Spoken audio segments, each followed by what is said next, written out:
Oh! Oh, it's just loud. So that makes it better. So, why is the dicey dungeon blowing the level? Oh, right, yeah. Arden Watto, friend! How are you doing? Tell me your tales. We are just waiting on our esteemed guest, so I figured I'd come to hang out with you lot for a little bit. I know, shocking. Oh, my head's stayed.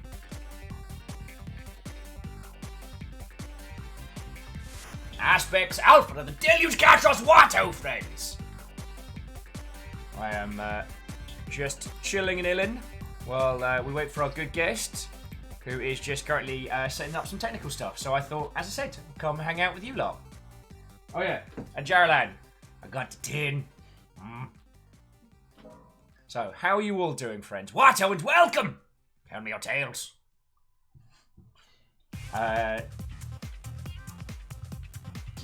Games industry's being just a wee bit weird today. Not massively, which is lovely. But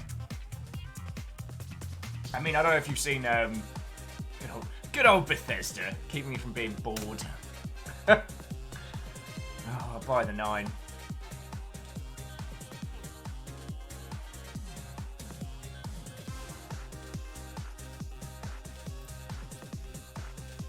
No, I promise this isn't going to turn into a Bethesda bashing session. And one of the things we were discussing on the Discord earlier today does seem to be this disconnect between Fallout, they're both thematically and marketing wise, and Fallout 76.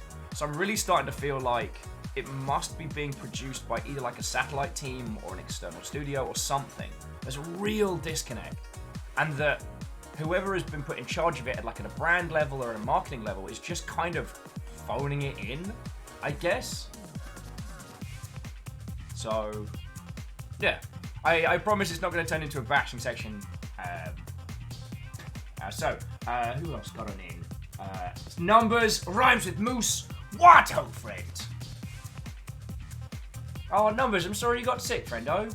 Well, grab a bevy, grab a cup of tea, and I hope you feel better, yo. I'll do my vaguest to be background entertainment while you're stuck at home today. TFCTH, Watto, friend. How are you doing, Wraith? Watto. Oh, and Jaralan? Honk. So, what has been interesting this morning, though, has been seeing how many projects are being delayed until 2020, and that not only is there a large number of projects that are getting it, but also people aren't screaming bloody murder. And on the one hand, it does set a teeny tiny bit of a dangerous precedence because we're not all massive studios with multi-million-dollar budgets and publishers that will bail us out because we're working on IPs that the whole world loves. And so setting an expectation that consumers will always be okay with it, not necessarily a thing. But the fact that massive games have been announced to be delayed until next year this week, and everyone's been like, no, we're good with this. I choose to believe that is a sign that, education, that, open discussion, that hiding the obfuscation of game creation is genuinely having a positive effect on culture. That's what I choose to believe. J-Po says, Watto! Just got the PAX East pass. Ah, yes. I guess they opened up. Jumping back in, Catch was saying, but even without the Fallout Legacy, 76 marketing is just utterly tone deaf in general. Yeah. It very much is, and I mean, Fallout was not a classic literature piece on the discussion of, nuclear proliferation. That clever big word that means everyone gets a nuke. But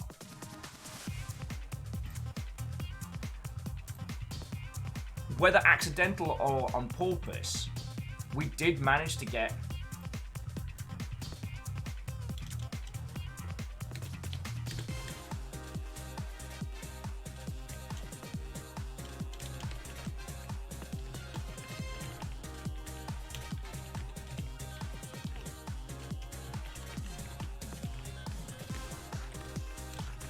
distracted!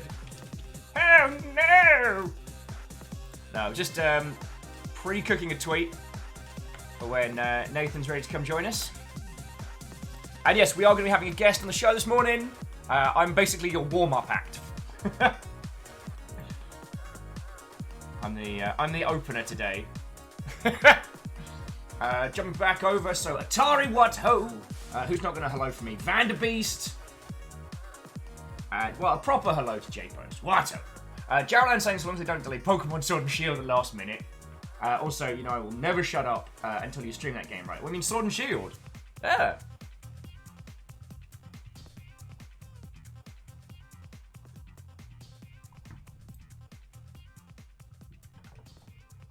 Catch us at hot water thermos? Check. Blackcurrant flavored tea? Check. Green's car candy? Check. Civ 6 download? Check. That is a good day. Jodo Watto friends, Erman. If I didn't say it already, Watto and welcome. Alpha says also the Persona Warriors game's looking really cool. Hacking intrigued with the trailer that Atlas dropped last night. I haven't even had a chance to watch that. Reflective like, I'm watching at work. Shh. Nah, it's all good. It's all good. I will endeavour to be stealthy and quiet. Who am I kidding? Who am I kidding? It's going to be loud. But, I'm going to have a cool guest.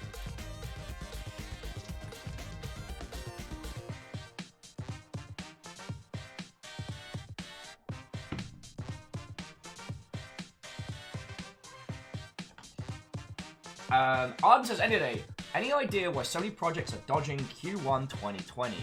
That's what I've been doing almost like a bit of cheeky research on this morning, you know what I'm saying? Like, it's weird. It's very weird that it seems to be this one specific block that everyone is avoiding. So, I don't understand it. Hey, AAA Watto friend! Chrono, Cryosticks, Watto friends!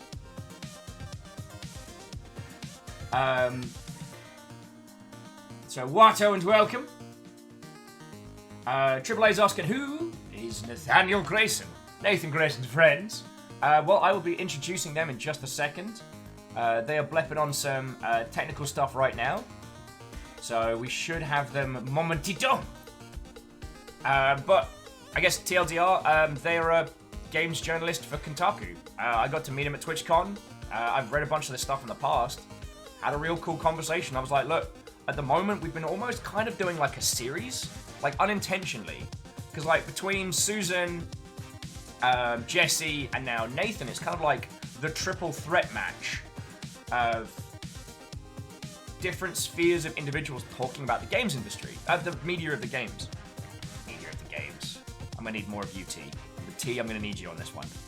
So we had Susan Arndt, who was part of games journalism during its like absolute heyday, like especially during like the print era, but then was part of the migration and success of the digital era. We had Jesse, who was one of like the core content creators to spring forth from that specific sphere of that YouTube explosion. And today we've got Nathan, who works in current games journalism, both, you know, banging out reviews, culture topics, and yeah, he works with Kotaku. And works for Kotaku. I don't actually know if he's a staff writer. I should read that. It's been a very busy week. But my point is that between these three kind of viewpoints is we get a complete understanding how the discussion, how the narrative around video games ends up being so interesting. My hope is that by the end of this one, we all have enough of a grounding to understand how the different parts of the machine work together. And if you're ever going to release a game, you want to know who's talking with whom. Oh, that might be a friend on the line. Yes!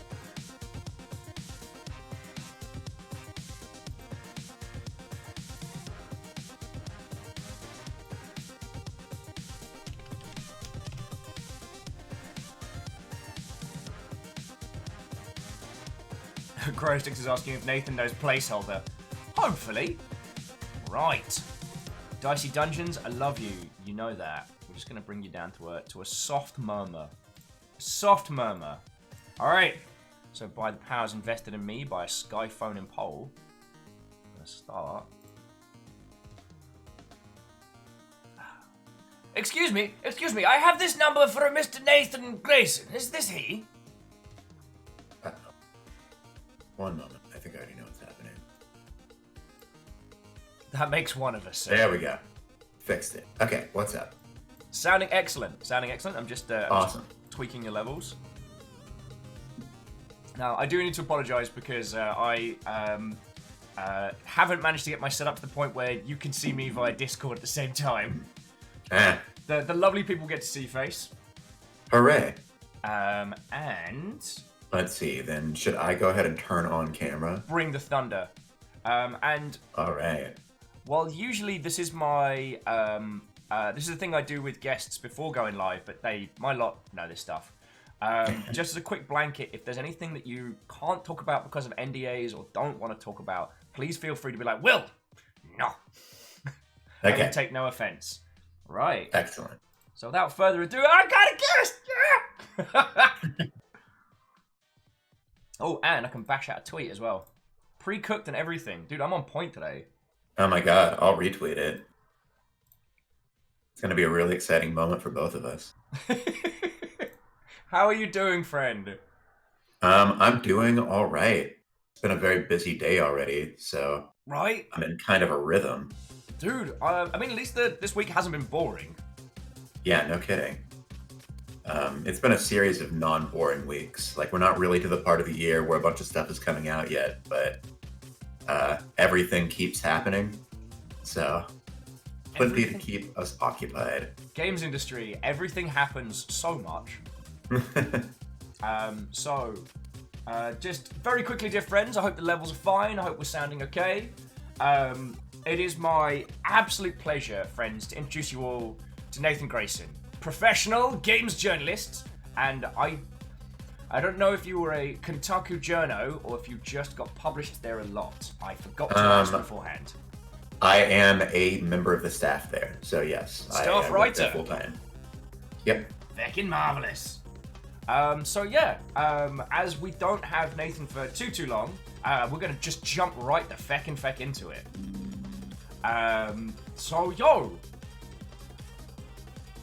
Ladies and gentlemen, Nathan Grayson. I guess let's start off with just a little bit of grounding for people who haven't heard of you. What do you do at Kotaku these days, and how did you land that gig? So I am primarily a reporter. At Kotaku, everybody kind of wears every hat a little bit. I'll occasionally contribute like features and reviews and things like that as well. But broadly speaking, I'm a reporter, which means, I generally write up day-to-day news and interview people and seek out stories and that sort of thing. I got that job a lot of years ago now. I started doing that in 2014. And it was mainly just because, like, this isn't how you usually get a job at a website in journalism, just to let you know. Like, people say, don't do this. Don't follow this path, then. I mean, part of it you should follow. So I freelanced for a long time. Do that. But don't wait for opportunity to come knocking at your door, which is what happened to me. I was already doing a lot of work for another website called Rock Paper Shotgun. Yay! And God, I forgot you're at RPS. Yep. Oh, yeah, I was there for a couple of years. More today. I'm not on the ball, Nathan. I'm sorry. No, it's all good. Did I tell you had Kieran Gillen on the show, like, way back? Really? Yeah, to talk about the Cassandra project. Oh, nice. So you did stuff for RPS as were you staff there or were you freelance for them? So that was weird in that I was technically staff, but because they're based out of the UK, they couldn't give me like full-time benefits. And so they're like, if you want to do freelance on the side to afford healthcare or whatever, go for it. Yeah, right? Super cool that the only way that you can get healthcare is being employed by certain companies. So I was there for a while, and the editor-in-chief of Kotaku, Stephen Totillo, noticed my work and was like, hey, I like what you do. Would you like to do kind of a trial run thing with us? And if that goes well, then we'll hire you full time. Way cool. Yeah, it was just like one of those things where an opportunity fell into my lap, and I was like, this seems too good to be true, but why not?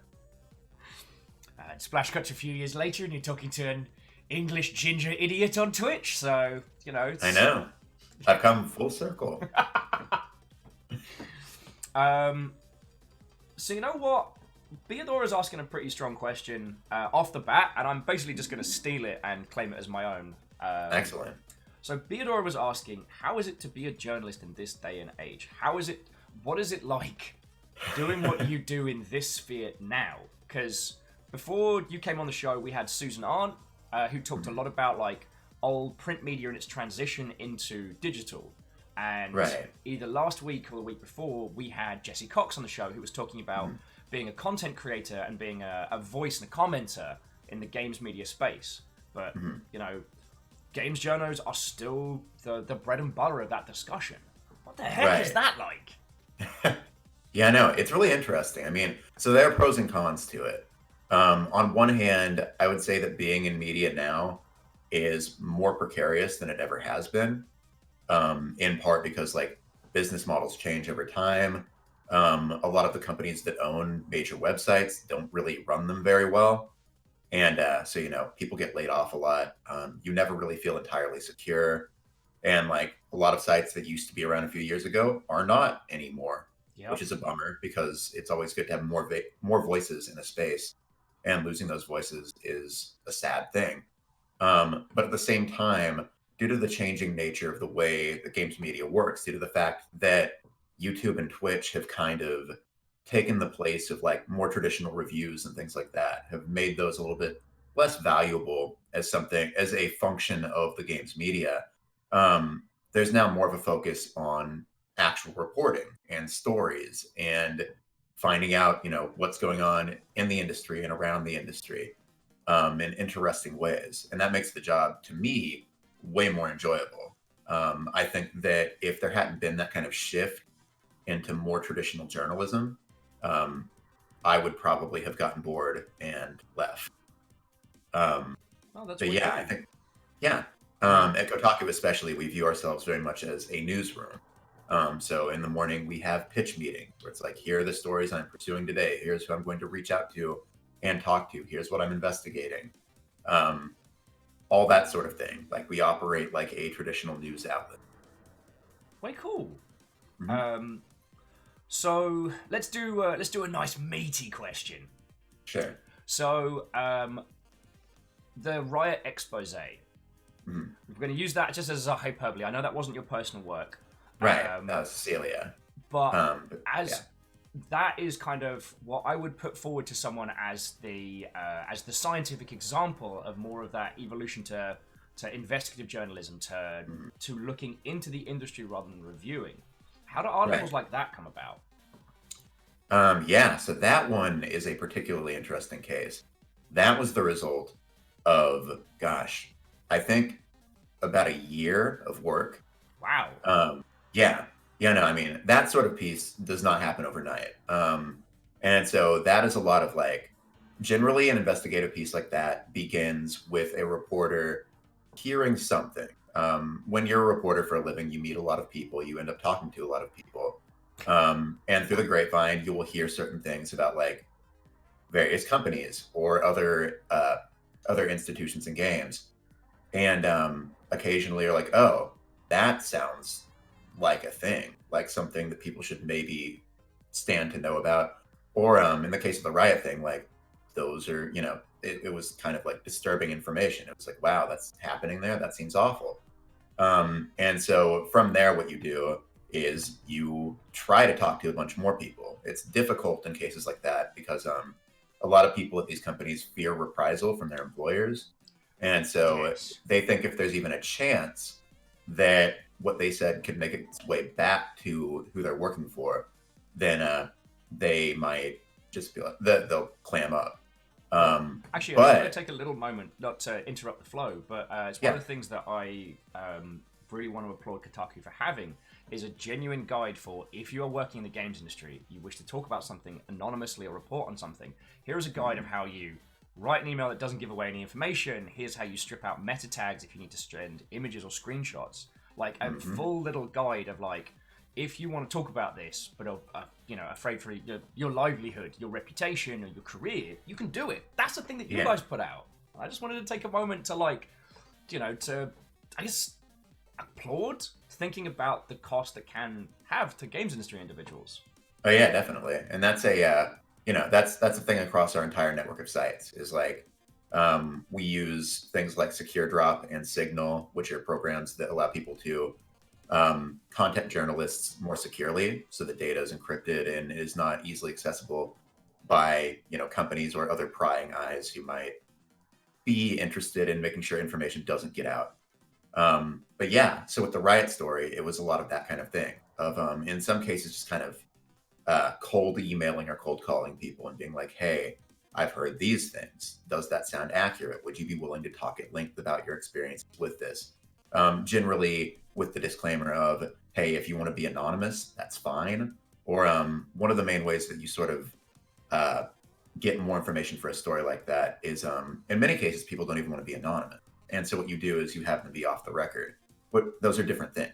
Yeah.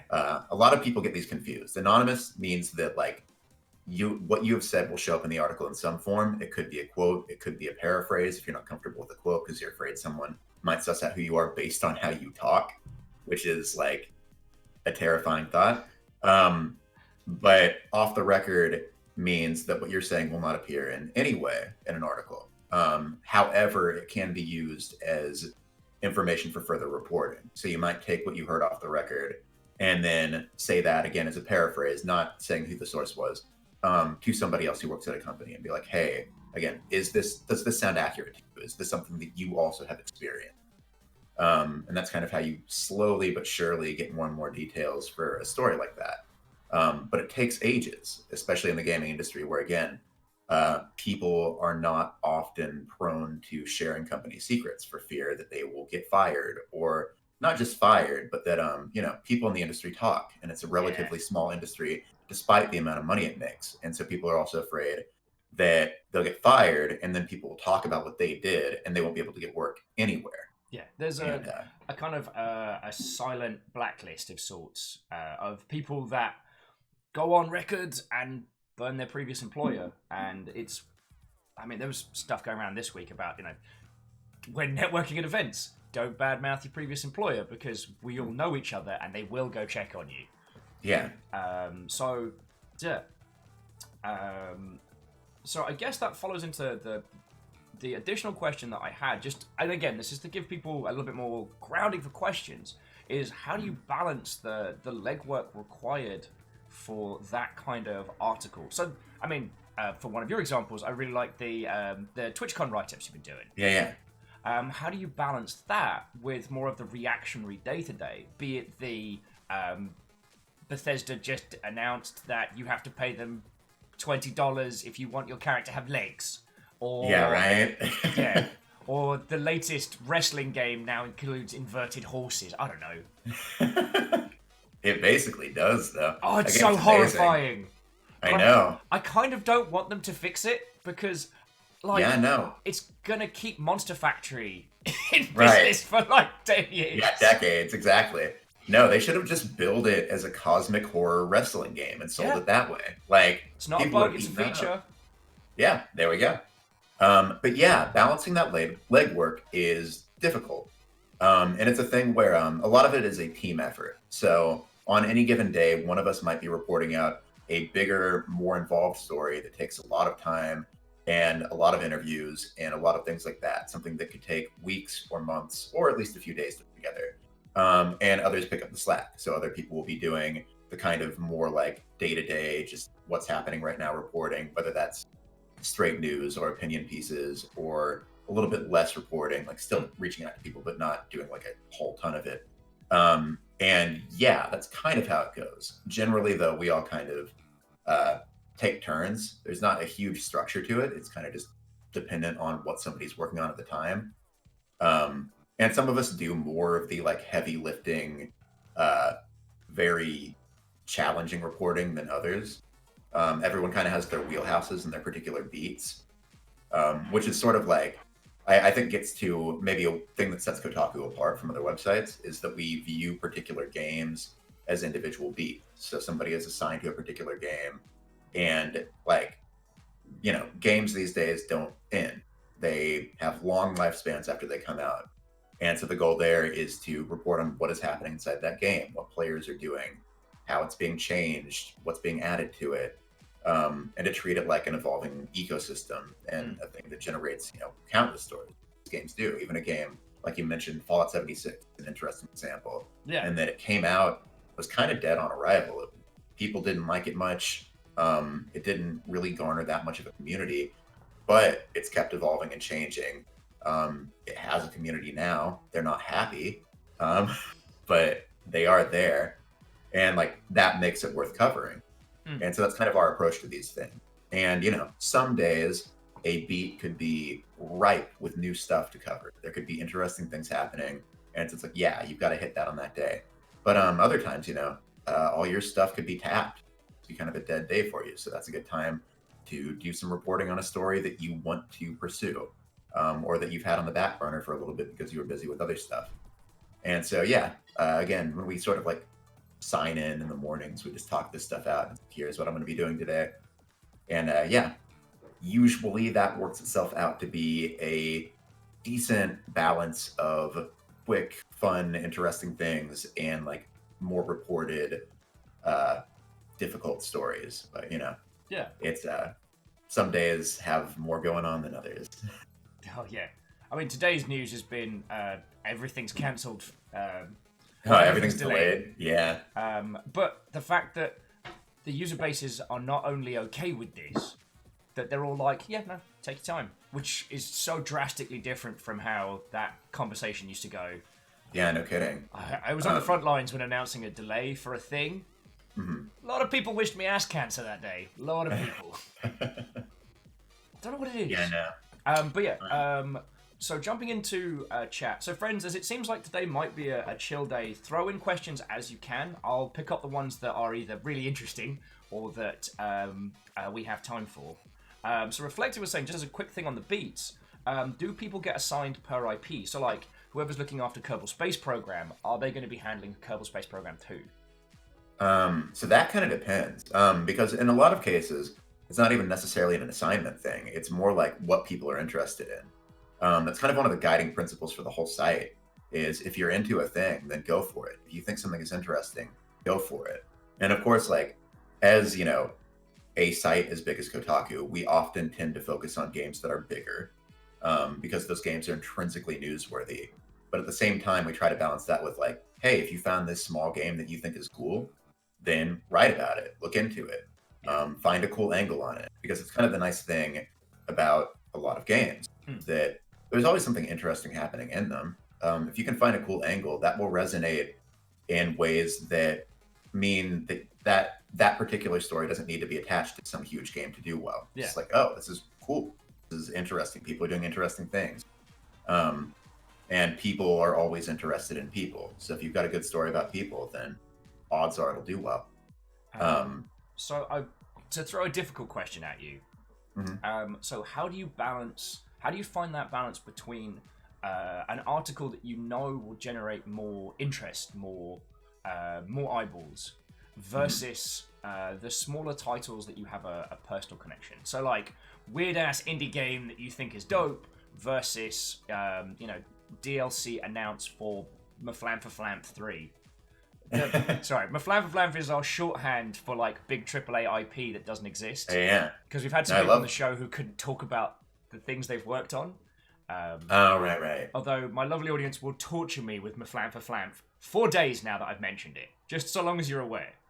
Have you turned it like a little song? It sounds like a Maflam, bum, bum, bum, like that kind of thing. Maflam, bum, ba, bum. Yeah. And of course, Maflam shows up in chat. So yeah, how do you balance that? The things that you find interesting versus the things that will generate interest. Yeah, so like that again, it's difficult, and it's one of those things that you kind of just like you get an intuitive sense for over time. I mean, to go to your specific example of like DLC being announced. So, if it's like major DLC for a major game, then we'll like do an article for that. But we actually tend to treat news like that as a relatively minor thing. And so we have what are called blips, where it's not even like a full headline. It's just like some bolded text that says like, this DLC got announced. It contains things X, Y, and Z. It will cost this much. It will be out on this day. And then that's it. It's like 3 or 4 sentences, done. And so we have a system for like that kind of thing. Because again, generally we're trying to like put the focus on stories. Yeah. And so if it's less of that, then we just, get the information out as quickly as possible and say, okay, there it is. You don't really need to know more. There's not much more to it. But yeah, beyond that, it again just kind of depends on what's happening day to day. Like there are things where if you do this long enough, you just know something will be high interest. And you're like, I've got to hit that. Like that is a really important thing to dig into right now. People will, if that's not on the site in some form or fashion, people will reach out and be like, hey, why aren't you talking about it? Where is this? And so you just kind of know. And then when that kind of thing is not happening, there's a lot more room to be like, well, there's this indie game that I've been playing that I think is cool. I'm just going to toss something on the side about it because why not? Okay. At what point did you realize that games culture things were also of interest of relevance? Sorry, just a little primer for our lovely chat viewers. One of the returning features of Kotaku is looking at concept art, concept artists, individuals that create things in the sphere of games. Maybe not necessarily reporting on a title specifically. When did that proc for you that there was this interest around not just the title but the culture? Yeah, no, I mean, I think so. That's been a focus for Kotaku since long before I was ever there. I think that was kind of like the guiding light for the site to begin with. Is like Kotaku was launched as a part of the Gawker Media Network, and they're like, well, how are we going to cover games? Well, we want to have some of that like Gawker type voice to it. So we want to cover things not just in games but around them. We want to cover culture, or even like, and so there are various ways to do that. And some of those involve like they used to be like, just to get this out of the way. Yeah. This is a thing internally acknowledged at Kotaku too. There were periods of time when Kotaku was not great. Like covered a lot of like really questionable things in questionable ways. And so like there were kind of some lower brow, crasser ways of covering culture that for a while defined the site a little bit. In more recent times, we've become a lot more, again, news oriented and focused on actual like serious reporting. But even then, there are a lot of things happening in video game culture that are extremely relevant to just what games are at this point. I think games shape culture and vice versa. There's a feedback loop there. And so if you're a site that covers games, you can't not cover things like Twitch and YouTube, for instance. Not that Twitch place. I've none of that. Yeah, right? Ugh. Yeah, it's really bad. It's definitely Twitch is ruining video game for sure. 100%, 100%. You more than most. If I ever do a sizzle reel, I am putting that quote on. Excellent. Glad to know that I helped. But yeah, no. So that can be culture stuff, or like for us, a lot of it is what players are doing in games. Because people are always doing interesting things in games. Again, for a lot of people, like these days, the way they approach games is they have 1 or 2 games they play, and that's it. They just play those 2 games. And so just by virtue of spending that much time with a thing, you start doing weird or interesting things in it, or you develop habits around it, or like it becomes a part of your lifestyle, which is, that's a gold mine of interesting things involving people. Hell yeah. And again, then, not to throw the hyperbole example in again, but World of Warcraft started off as just a, Blizzard's attempt at moving into, the MMO market and has become a cultural touch point, not a video game cultural touch point. Fucking hell. Yeah, absolutely. And we're seeing more and more of that. I mean, like, if you look at the impact Fortnite has had on the world, on like the teenage experience, like, there was an article a while back, I think it was on Bloomberg or something, that compared, like, that basically positioned Fortnite as like a modern mall. Like, it's where younger people go to hang out after school. It's a virtual space, but nonetheless, it has that same sort of like congregational appeal. Also, I'm going to just sideline a little bit more as a compliment to, I guess, more to Kotaku as a site, because I don't know how much of it involved was your reporting. But the reporting of the Fortnite World Championships was so good. Oh, man, that was so good. That was Riley. And yeah, Riley's phenomenal. Riley is, I think, a very underrated member of our stable of people. In part because for a while he was just an editor, so he wasn't really doing a lot of writing. Now he is more of a, like, he still does editing, but he does more writing now. It was just his Fortnite coverage in general is just talking about how that event was such a positive and really welcoming place. It would have been easy to dismiss that. Right. Also, Camille was saying they've got over 1,000 hours in Rust. Absolutely didn't have a life-changing experience around that. And Sadlin has clipped the fact that I'm ruining video games for everyone. So there we go. It's immortalized in Digistone. It's a term I came up with. I think that Digistone is a material in Minecraft. Anyway. So Reflective Gamer had a couple of quickfire questions, if you don't mind my interjection. Sure. One of them is just a quick, like, what's the percentage of staff writers to freelance on Kotaku at the moment? So I think that generally we rely a lot more on staff than other websites do. Okay. A lot of sites, like, I would wager that Polygon, for instance, uses a lot more freelancers than we do. In part, that's because they have a lot more money than we do. We have we run very lean for a site of our size. On the upside, we are finally getting to hire right now, so we have like 3 positions open. If anyone wants to apply, go for it. I mean, this is one of those things where these opportunities don't open up very often. So my advice to people, even if you don't think you're like ready to apply for a job like that, do it anyway, because you never know. Unfortunately, Nathan, I pledged my allegiance to a weird indie site called Rebind. So as much as I'd love to join the ranks, or that I wasn't asked to join your ranks, I'm sorry, I'm already spoken for. Yeah, and you've already ruined video games. Oh yeah, true. Not sure if we want you.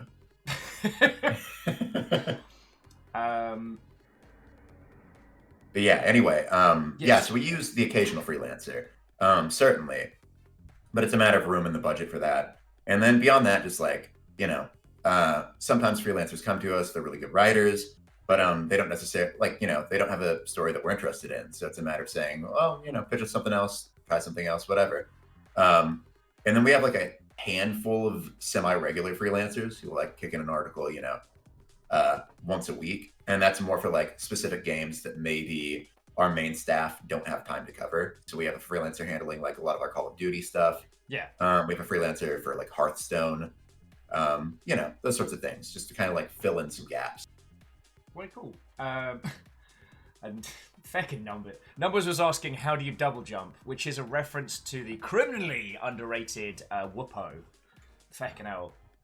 Oh, sorry, game. It looks like a kid's like platformer. It's actually a hella in-depth twin-stick Metroidvania. Huh. There's a tiny Rami does a tiny train jam on a tiny train. It's brilliant. That's incredible. Beadora was asking if you played the Hex. I did. Oh yes! Finally, that someone game was else. Awesome. Yeah, no, that I feel the same way about that game. Where that was like a game where I was singing its praises to the high heavens last year, and actually we were doing our so every year we do like a game of the year selection, and we like have a big Slack discussion about it, and try to, through a semi-democratic process, figure out what our like unified list of games of the year is going to be. We also have individual lists where it's like each writer says like, here's what I like, and that's easier to determine because that's individual taste. But for the big one, when we first start figuring out what games are going to be on it, we say like, hey, everybody else, play this game, play at least a little bit of it, so that you can weigh in on whether or not it should be on this list. And last year I was like, everyone, play the Hex, do it. It's really good. It's not that long, and like it goes in a lot of directions. Yep, and it stays with you. Yeah, and nobody would. So at the end of the year, I was the one person being like, hey guys, the Hex should be on our list. What if we had? And they're just like, nah. So that was a bummer. It is. It's one of the difficult sides of being over here is that you go full in depth for a game for a day, but there's a certain element like if people aren't there the day that you're doing it, it feels like it gets lost to the ether. So even though you have this great experience with an audience, it's like, all right, what are we doing tomorrow? We can't do the hex speed runs. Right. I mean, I guess you could try. I'm not sure if it would be very enjoyable. But yeah, I can understand that. And I mean, similarly, the news cycle is also very ephemeral. And so, I mean, I remember writing about that game because I wrote about it a couple times, actually. I wrote about it like when I first played it as kind of an impressions thing. Yeah. And then I also wrote about it in the aftermath because of things people were discovering, up to and including like that secret people found in another game. Right. In that fishing game. Right. Yeah, that was wild. And that's what I was trying to convey to people, was like not even spoiling anything. I was just like, this game is fucking wild. Yeah, like, and when you think about the pedigree of coming from Pony Island to that, and at first it doesn't feel like... I mean, I'm going to spoil a little bit from the first segment, which is, when you're playing Super Weasel Kid, and it's like, oh, this is a Jazz Jackrabbit style game from that era, and like as each game decreases in quality throughout its series... no, then you start platforming on Steam reviews, which is brilliant. And the Steam reviews are taken from your friends list, which is really funny. But, I actually had a funny story about that, which is that go for it. When those reviews first started appearing, the thing is, a lot of the people on my Steam friends list are actual reviewers. And then so I thought that those were canned. I didn't know those were on my friends list initially. That's really cool. Yeah, and then I started realizing, oh, okay, the game is just pulling them from my friends list. Yeah. But yeah, that was incredibly funny to me. It was really funny. It was kind of cute. But then you're still waiting for that same Pony Island level of... I'm going to try not to spoil it just in case anyone here hasn't played it, because I don't want to be that guy. But the boss in Pony Island that says, all you have to do is pay attention to me. That's all you got to do. Pay attention to me, and I'll let you pass. No boss battle, no fight. All you have to do, pay attention. And the ways. Video gaming. Yeah, no. I actually found it interesting too, because I feel like the way the Hex was received was kind of indicative of the way that indie games have changed since Pony Island came out. Yeah. Pony Island generated a lot more interest. As far as I can tell, I think a lot more people bought it. I know for us, Pony Island was a much higher interest game than the Hex was. And I mean, I think like many other games, it just got lost in the shuffle. Theoretically, it had that same like, oh man, you think this game is going to go one way and it goes a completely different way appeal. But for whatever reason, it just didn't grab the same audience. Even when like, it's like, I think we wrote about it a total of 3 or 4 times. And every single time that I wrote about it, I was always like, this is from the person who did Pony Island. Like that game that you all like. Yeah. You should check it out. And that just didn't, for a lot of people, it just didn't do it. They, for whatever reason, they weren't like, oh man, now I've got to go look at it. Which is a bummer. Sorry, Beodora was just saying in chat, they've played the MMO game, which is Pony Island, which is a game about raising horses on an island. Like, proper wholesome stuff. Wait, is that real? Yeah. Oh my god. I don't know if it's spelt Pony Island or if it's Ponyland. Beodora, let me know the actual name of that. I mean, yeah, you have to stream that. Like, you have a duty to stream that now. All right, well, Beodora, looks like we're going to Pony Island. But not Pony Island. We're going to Pony Island. You know. The inflection's very important. Yes. So yeah, it must be... No, actually, I don't want to go down that one too much on the... Because I think we already covered quite nicely the games that you want to cover that don't generate. Yeah. So, friendos, but just as an FYI, if you do any questions for Nathan, throw them on in. I mean, I want to ask a cheeky question, which is, when are you going to do your version of the mozzarella sticks, Gorka's possibly finest piece of journalism? The mozzarella sticks. Oh, it was over on Gorka Main, the person who tested TGI Friday's infinite mozzarella sticks. Oh yeah, I vaguely remember that. It's a descent into madness in a TGI Fridays. Magnificent. Oh, it's glory. Yeah, no, let's see. I like to do the occasional deeply silly piece. I do remember. Okay, so not really the same, but similarly involving going to a place and doing a thing. I know, very very specific. Um, I when Twitch first announced their like new dress code policy last year, the one about like how it should be attire that one might wear in a mall. I was like, all right, I'm gonna go to a mall and see what people are wearing in the mall and report back. Um, in order to get around how vague Twitch was. And so yeah, I just wrote a big piece where I was like at a mall gleaning what the dress code could possibly be from random people walking by that I saw. Fucking hell. I'm sorry, I missed that article. So, Yeah, no. So, to TSCTH, and TSCTH was asking this just from a genuine point. I'm going to skip over it because it's a big topic, and I know we've only got you for date. TSCTH was asking about the Gamergate days. I would love to have a chat with you about that at some point, because I was industry side when that went down, but Right. we've only got you for today, and I wanted to talk more about current media. Sure. I mean, I don't mind going into Gamergate a little bit. It could take a while, or it could be relatively brief. I mean, what's the question? Well, the question was, how do you feel about their primary subreddit being called Kotaku in Action? I generally find that pretty funny. I'm glad to hear. It's also ruined the car brand Kia for me because every time I see somebody in a Kia, I see KIA, and I'm like, fuck, it is. But yeah, no.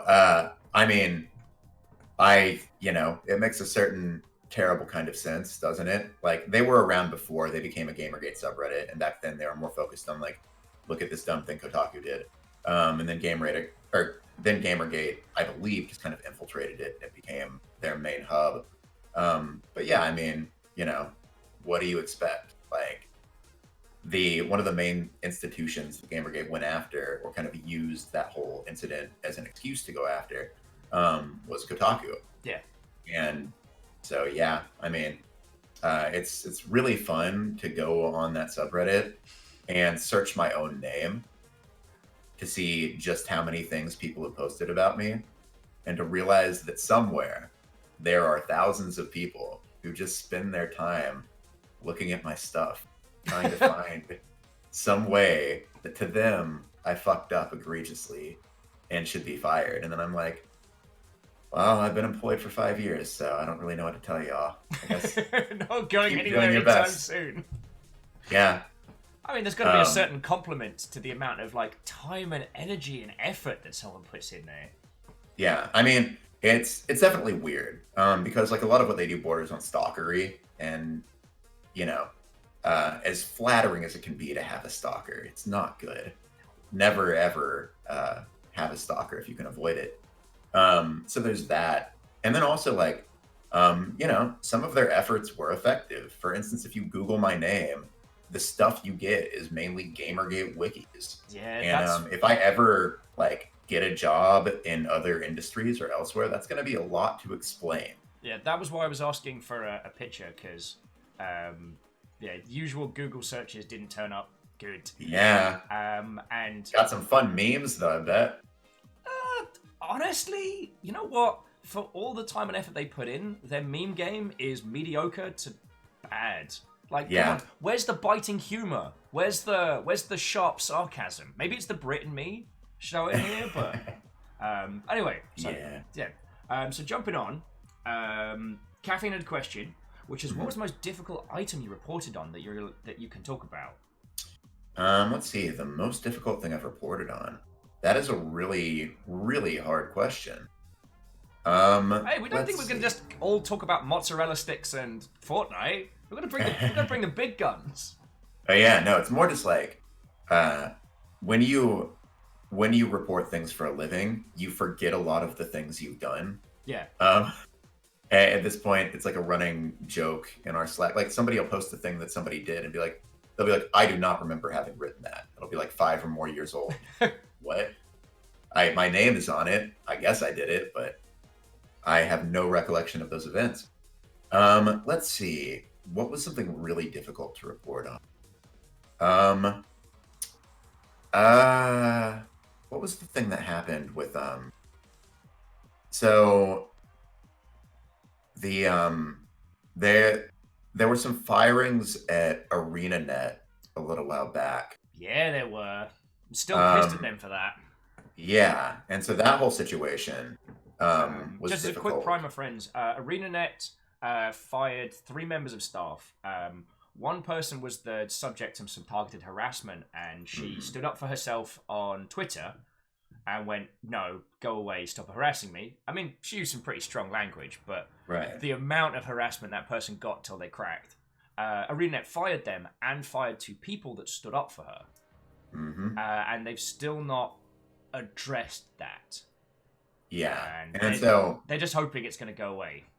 yeah, Sorry, I'm and so not bitter at all about that. right. So yeah, I mean that was difficult just in that like I mean for one it just was a shitty situation. Yeah. And then for two, like I did a follow-up story where I reached out to a ton of different companies asking them, what their policy was on targeted harassment, things like that. And getting their input for a thing like that. And so that was a just an involved process. Oh, I thought of one. This one was so difficult that it never went live. Oh, wow. And I want to write about this subject in the future, but the opportunity has not presented itself yet.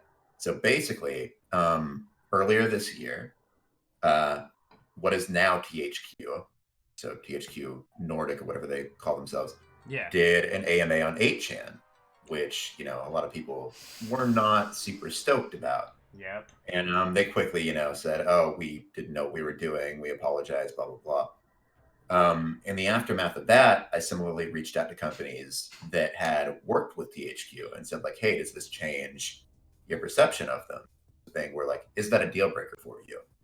And that sort of morphed into this bigger piece about the way that a lot of that kind of proto like alt-righty culture has become a default in gaming culture, in what people are willing to stomach or willing to interact with, in a way that I think Gamergate very directly informed. And so I was going to write, and I wrote a very lengthy piece tying this all together, using a lot of various things that have happened over the years, the companies have done, a lot of research and stuff like that. And yeah, I just did not survive the editing process, Okay. which really bummed me out. It was a piece that I thought was really good, and my editor wanted it to go in a different direction that I didn't agree with. And we butted heads for about a week, and then just kind of, scuttled it. But I still have it in my documents, and I am at some point going to repurpose it into a piece that connects these ideas, because I think it is a thing that needs to be explicitly stated in a way that it has not yet been. It does. And what we're seeing is, especially, I'm trying to think how to phrase this tactfully. There are certain video game regions that seem more okay with that being the default discussion, position. And as those territories become more and more prevalent, it's worrying, because I'm sorry, I do apologize for laughing when you're saying that. Of course, chat immediately went, "Shout out to Mark," which was my favorite meme for fucking ages. Oh, sorry, I managed to derail myself there. Well done, Will. Well done. Oh no, it's all good. So it's got to be difficult killing those, but at least the TSCTH, you're a criminal. Don't believe me. But it's, I know it comes down to almost like the kill your darlings thing, but at least that's there. That's ready for that future discussion. Yeah. Yeah, no. I mean, I personally, I think the piece would have done well as it was, with some minor edits. But that's kind of a thing that I think doesn't talked about much, which is, there's an editing process. And at least at Kotaku, like if an editor, the editor is the line in the sand between something getting published and not. And so there wasn't really anything I could do. Which, I like that.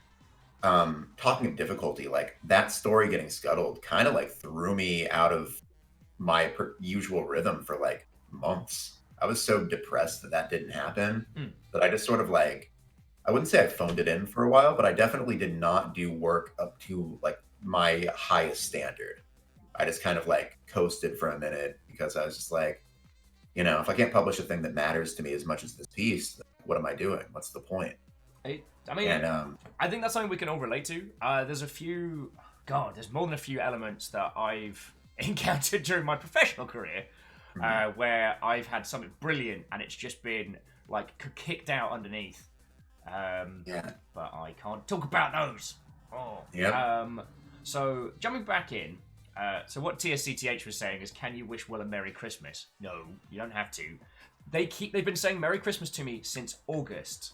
I'm gonna. Why? Caffeine would like to ask, so what's one trend that you're finding worrying in games reporting currently? Let's see, a worrying trend. And then we'll roll into some of the positives. Okay, worrying trend. Again, because like my kind of main beat these days is Twitch. So I would say a lot of uncritical reporting on major figures on Twitch. For better or worse, a lot of the biggest streamers on the site have, some fairly checkered pasts or some crappy opinions, or they contribute to a status quo that is not amazing. And instead of, maybe focusing on those things, or more broadly focusing on issues like the fact that a lot of streamers way overwork themselves and are part of an ecosystem that encourages that implicitly. Those sorts of issues, which matter and which bear tons of reporting on because a lot of people don't really know that. And as Twitch emerges into the mainstream, it's important that people know that. But instead of that, it's just, whatever the kind of like, basically everyone just reads live stream fail and reports on what they find there on a subreddit that's mainly about, drama and like shit stirring. And that sucks to me. Yeah. Live stream fails, I do feel, is only a couple of steps away from becoming kind of like the next attack vector kind of culturally. And No, I mean, they swarm on people frequently. Yeah. They also apparently have a lot of overlap with r/incels. So that's a fun thing to know. Shocked and surprised there. This is my shocked and surprised face. But yeah, so a lot of reporting is kind of in that style. And that's a bummer to me because like there needs to be more critical reporting on this space. I mean, there's not even like that much, for instance, there's not even that much amazing reporting on YouTube, but I think even with YouTube, the general caliber of reporting you see is higher. It does. Self-police is the wrong term, but there's a lot of individuals within that ecosystem who report on that ecosystem, and we don't really have that on Twitch. I guess due to its live nature. I don't know. Yeah. I mean, it's really hard to keep up with for sure. But what I will say, I'm actually able to make a not dying of dysentery living on this platform, which is hard in a lot of spaces. Yeah. So also to those of you who have just joined us, we've had a few in. Hello and welcome. I'm joined by Nathan Grayson, who is a staff writer over at Kotaku. We're talking video games journalism in its current forms. If you have questions, just chuck them on in. And I'm going to read... so Alpha the Deluge was asking, as they are a copy editor for some sites themselves, what is the role of editors at Kotaku? And also, is that one of the roles you're hiring for? Let's see. Are we hiring for an editor right now? I don't believe we are, unfortunately. Curses! Well, we sort of are. We're hiring for a social media editor, so that's somebody who'd be responsible for like handling these side of things where you put our stuff on Twitter and Facebook and Instagram and everywhere else, and get to define the voice of the site on those platforms. Alpha, do it. But that's a very non-traditional editor sort of position. Yeah. Broadly speaking, what editors of the site do is they first and foremost they like go over stories with writers and reporters. Ideally both pre and like before somebody writes something, and also during the writing process / when there's a draft ready. And you try to make the story, or editors try to make the story as good as it possibly can be. Yeah. Whether that means like basic stuff like checking for typos and grammatical issues, and more like heavier lifting, like changing the structure of a story, or saying, okay, well, you have some good there's a good like skeleton here, but what if we rearrange it into, what if we change the angle? What if maybe you could do some more reporting here and flesh out this part of it a little bit more, and that's actually the core of this story that maybe you didn't notice, Yeah. or maybe like you know sort of latched onto, but not quite enough.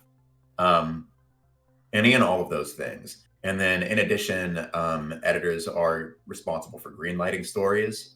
Generally, our managing editor does that, but sometimes features editor does, sometimes the editor in chief, and then also editors. So we're very particular about headlines. I think a lot of news sites are. You kind of have to be in this day and age, and so editors also have kind of final say on headlines for stories. We have like a headline Slack where you drop in kind of what you're considering for a particular story, and then a handful of editors at the site weigh in, say like, I like that one or that one, or what about this one, and then you kind of workshop it from there. And then yeah, I mean beyond that, again, everybody wears every hat at Kotaku. So editors also like they write sometimes if they want to, or even if like there's nobody else around and like news breaks, an editor will hop in and handle that. So yeah, a bit of everything, but mainly focused on bringing kind of the best possible version of a story onto the site. Okay. So also everyone who's just shown up, Watto and welcome. Right. I saw a good one and it zipped past me.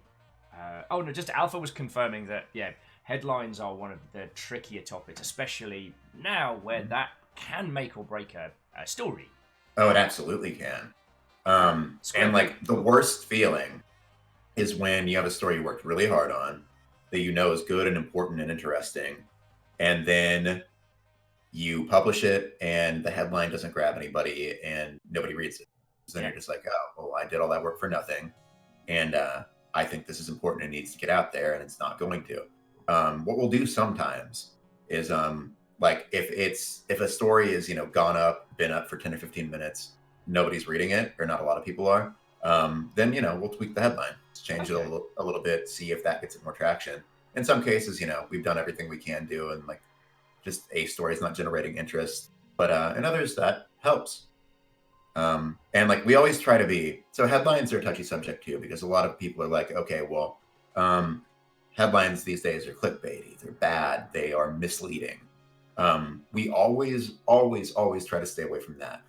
Anything that's like, if a headline forces you to click a story to understand what happened, then it is not doing its job.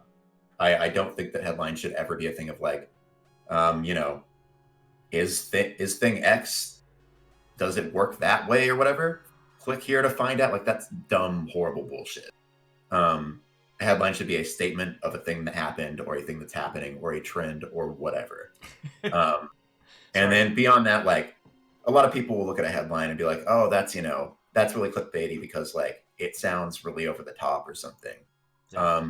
But some things are also intrinsically kind of sensational. And in those cases, like to me, the definition of clickbait is a lie. If a headline lies, that's clickbait. Yeah. If it's fundamentally telling the truth, I don't think that's clickbait. Sorry, my chortling was one because Cryostic says you won't believe what happens next. Right. Banu put forward the answer to most of those is no. So that's, I mean, confirming your clickbait theory is that if the headline's answer is just no, then it's basically a lie. You're just telling a lie to get somebody to click on a story. And yeah, that's the other thing is like question headlines generally at our site are a no. We kind of refuse to do those because in that same headline you can just answer the question. Just do it as a statement. And most of the time, that's more interesting to people anyway. Give them the information up front. Yeah. I do understand that in an environment where it is about getting the user to read the article rather than skim it and just go, I do understand the importance of putting forward an idea that you don't want to undermine by simply saying, but then you've already discussed earlier the blips philosophy, which is for those single chunks of information. It's like, this is the DLC, it's coming out this day, it's costing this much. As opposed to other sites which we have seen, which will do like popular game X has new DLC. And then you're clicking through the article, but you really aren't looking for a critical consensus on whether this is interesting or good or how it was made. You're like, when's it coming out? How much does it cost? Do I need to give a feck about this? Right. You just want the blow-by-blow. Yeah. For anything like that. And then, like, when it's out, maybe you want more information. Then you probably want to know, like, is it good or not? But yeah, when it's an announcement or something, just like, it's coming out on this day. It's going to cost you this amount of money. There you go. Pachella was asking the Betteridge law of headlines. This might be where my ignorance is showing. Yeah, I'm not sure I'm familiar. There you go. You've managed to stump us both.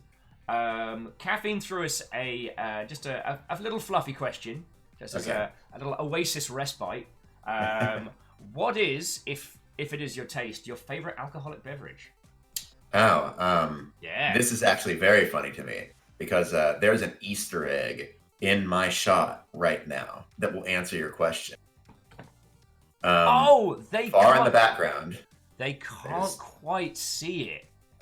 That's all right. I tell you what, I'm just gonna move you around a little bit. It's fine.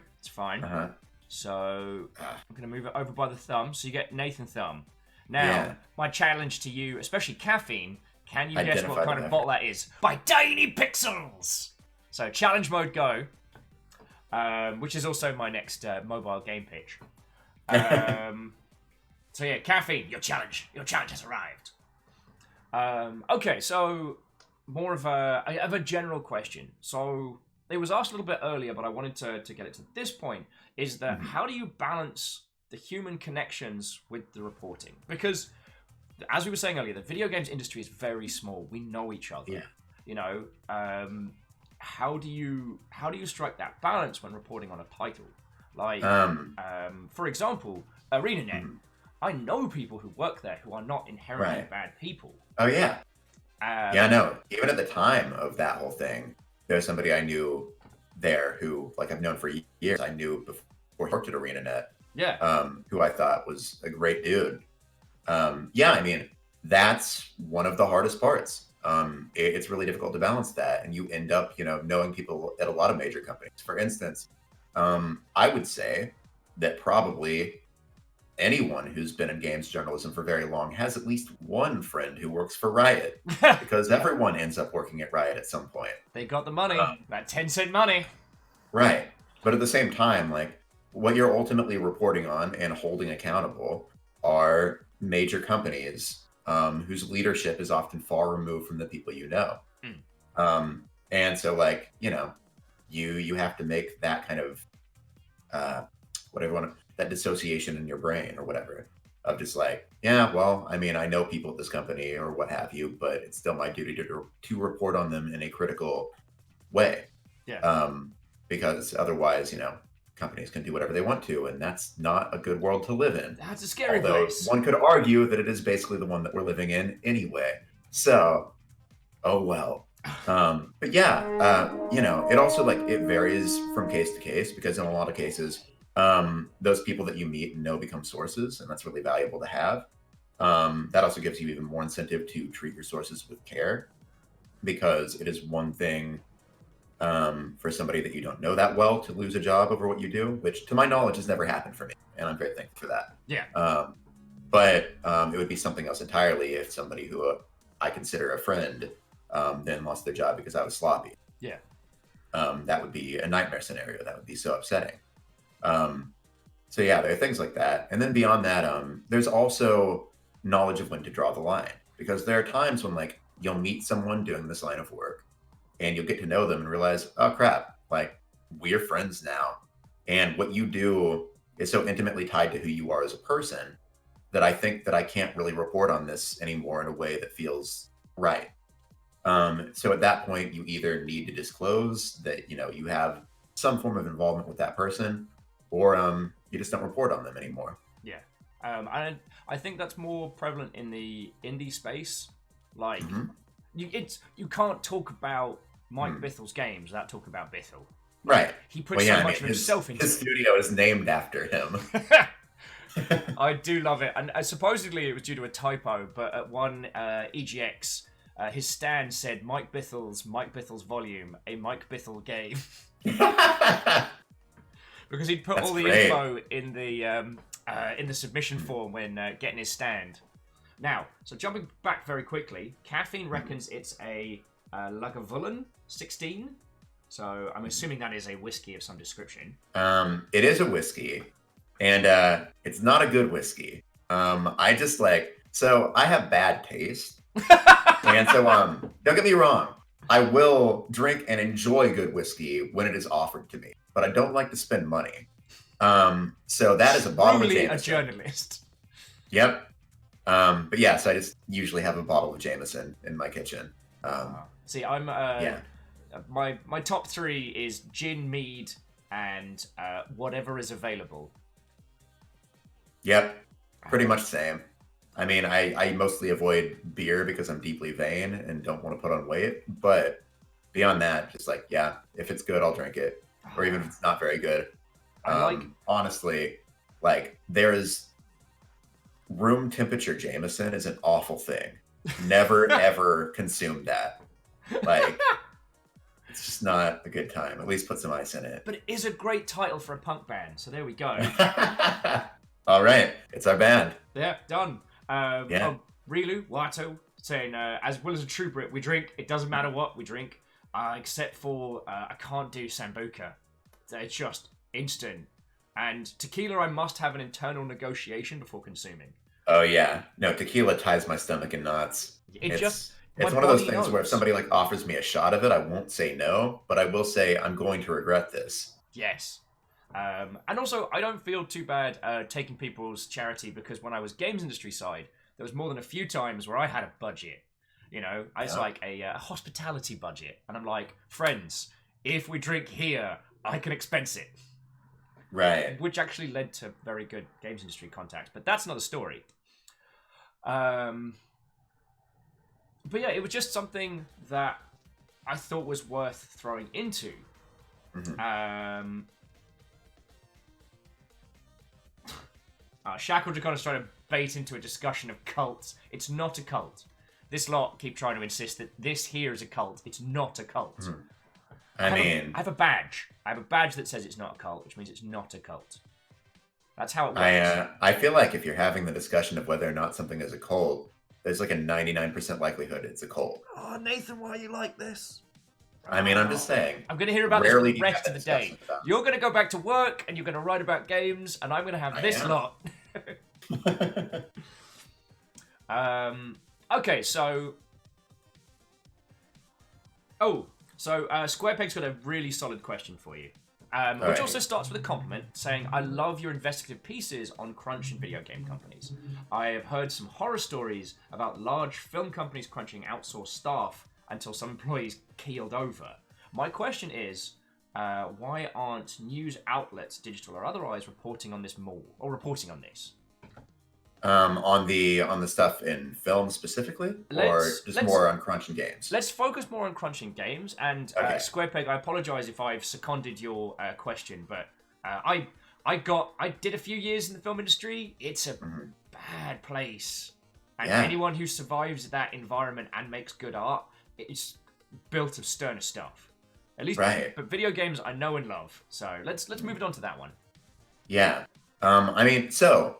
I will say that I think the discussion about crunch in games has definitely picked up in the past couple of years in a way that I think is very encouraging, in that it's not just people on the industry side who care about it anymore. Yeah. I think a lot of people who play games also care. I mean, that's evidenced in the number of people who read our things about crunch. And also, I've seen people on Reddit saying, oh, I was thinking about buying this game, for instance, Red Dead or something. But then I heard about all the crunch, and I'm not sure I can support that. Yeah. Those things are encouraging. Or even one of the most heartening things I've seen was, I believe it was last year, the developers of Warframe were working on getting a big update out. And they were saying, we're going to work because they had to delay it a little bit. And so they're saying, we're going to work as hard as we can and for as long as we can until it's out. We're going to have it to you, by tomorrow or the next day or later this week. And their fans on their subreddit posted a thread that got massively upvoted that was hey devs, don't crunch. We can wait. Take care of yourselves. Please don't destroy yourselves just for us. Yeah. And that shift is so heartwarming to see. Yeah, that's awesome.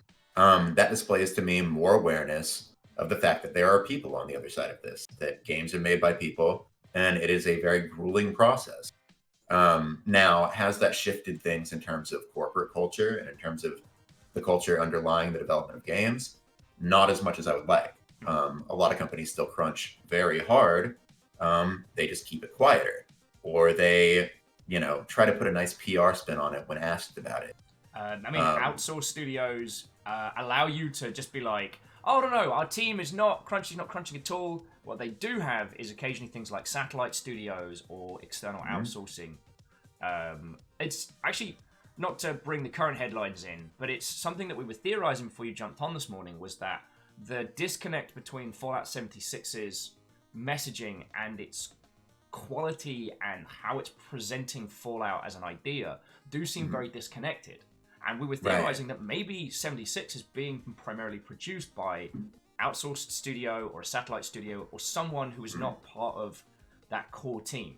Who maybe it's definitely not like the main Fallout team at Bethesda. It's their Austin studio that makes it for the most part. So yeah, it'll have a different voice underlying it. I don't know, that whole production is bizarre to me.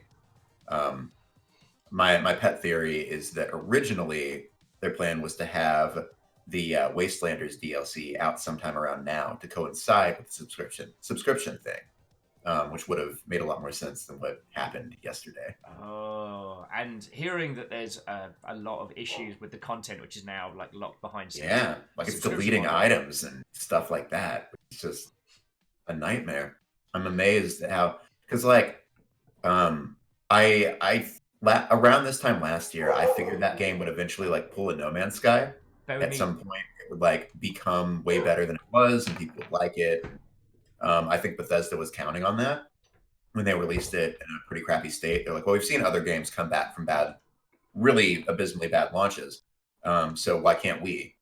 Yeah, but so far, that has not happened.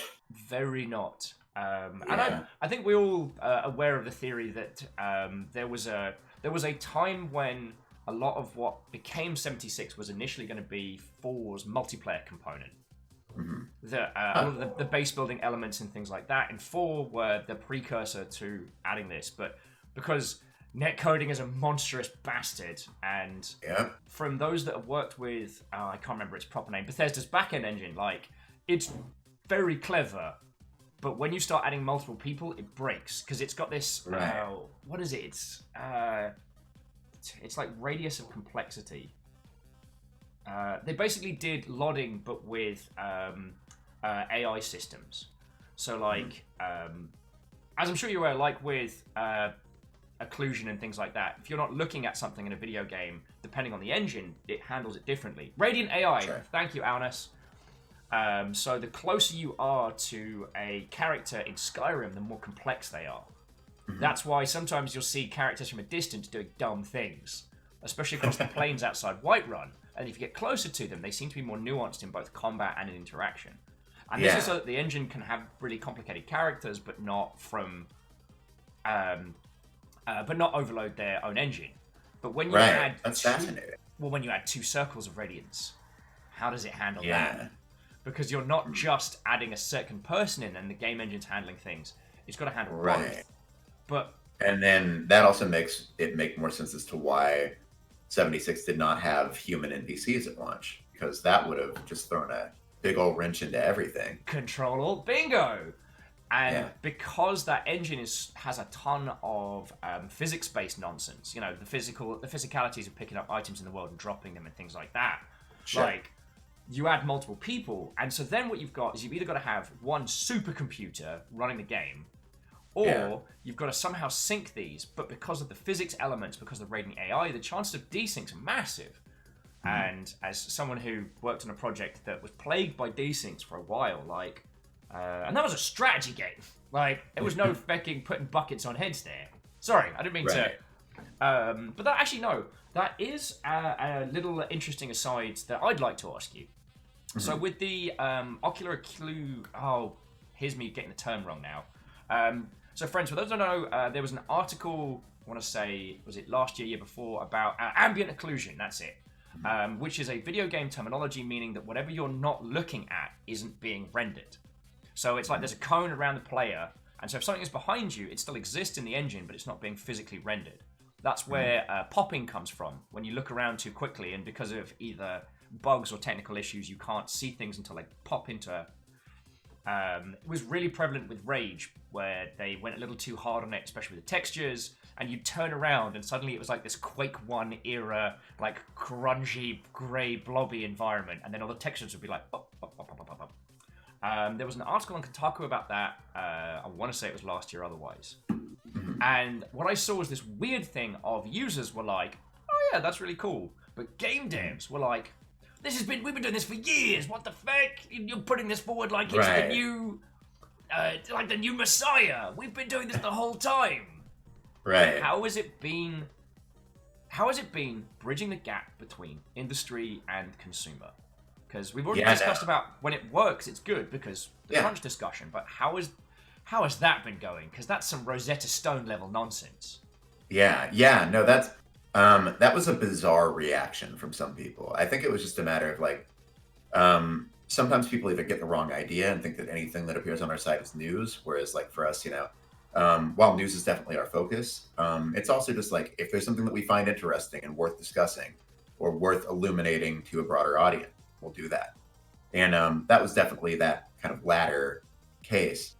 And I mean, I don't know. I feel like that's kind of a thing where by and large people got it and a few people just didn't and decided to maybe willfully misunderstand the rest of it. But generally, like, I don't know, it mostly goes well. It's always a thing where, so there are a couple pieces I've done like this where like, you've got to be really careful about it because I mean, at the end of the day, I and everybody else working at Kotaku, we're journalists. Which means we don't know everything about how this works. So when you're reporting on something like that, you've got to really talk to people. And then when you're talking to them, you've got to clarify it. I did a piece about how like clothes in games work and why it's so hard for characters to remove articles of clothing, even if it's just like a jacket. I talked to a lot of developers about this, and there were some like really technical particular things, especially because there's one person I talked to who like invented an entire new way of allowing characters to do this. And so I had to make sure that I was getting everything right about his method, because if I explained it wrong, I was explaining the one method that like was really the right, or like was a new way to do this. I was explaining that incorrectly. And then like people would know, other people in development would be like, nope, that doesn't sound right. And he'd also be like, no, you're incorrect about that. So I emailed him like a million times. I was like, yeah, am I explaining this right? Is that right? Is that right? Does that sound correct? Like, and yeah, I mean, when you do those pieces right, people appreciate them a lot because a lot of developers are like, oh, yep, I've struggled with that before. That is, now I have this like piece that I can use to explain to people what I deal with regularly. Like, and when I say people, I don't even just mean like people in the industry. I mean like they can show that to their families or whatever and be like, anyway, this is why my job is hard. Yeah, this is why. This is why my job Daddy is drinks. Weird. This is why Daddy drinks at the office. Sorry, I do need to apologise. I used the incorrect term there. It's Falstrom culling was the. Oh right, Falstrom culling. Yes. Yeah, I know. And then it became the Twitter meme of the day. Everyone was making jokes about Falstrom culling. Yeah. That was really funny. But okay, I'm gonna put my dev hat on and just be like. Honestly, a lot of what I saw was just sold because the article used Horizon Zero Dawn as the case and example, and a lot of the people who were the loudest voices are individuals that have had to implement that system and similar ones in games. And it kind of felt a little bit like they were like, oh, you're talking about another game that does the thing that I do. I did it first. It's like, right. That's not the point of the article. The point of the article was not... Horizon Zero Dawn invented Falstrom culling. The point was, this is a thing that games use to look really, really, really, really pretty. Right. Which, if you were rendering everything at that level of detail all the time. Oh yeah, you're gonna have problems. Yeah. Like the game's not gonna run on modern hardware. Yeah. But then in the same breath, you still see those comments from users, which is like, this game doesn't look better than game X, but it runs like trash. Why is that? And I mean, geez, that's a whole thing. Also, my other chortle was Crystix was asking if I wanted to do a series of opinion pieces about pirates called opinion pieces of 8. Or criminal cry sticks. And Rhymes and Moose says the article had a pretty excellent visualization of how it works. Yes. And that went swaths to explaining something which, from a science standpoint, is bloody complicated. Turns out games are hard. They really are. I mean, my favorite way to describe games is that like games are like impossible creations made by insane wizards. Like they should not be able to exist. The level of complication underlying many of the biggest games we play is like mind-boggling. Yeah. There's a reason why teams that work on some of these things are like 300 plus people. Because like the amount that goes into them on every level is bonkers. Right.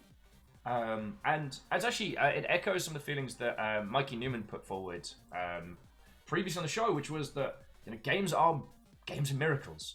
They are absolute miracles. Art made of science and numbers on infinitely changing hardware. Like, it's cool. All right, cool, great. Yeah.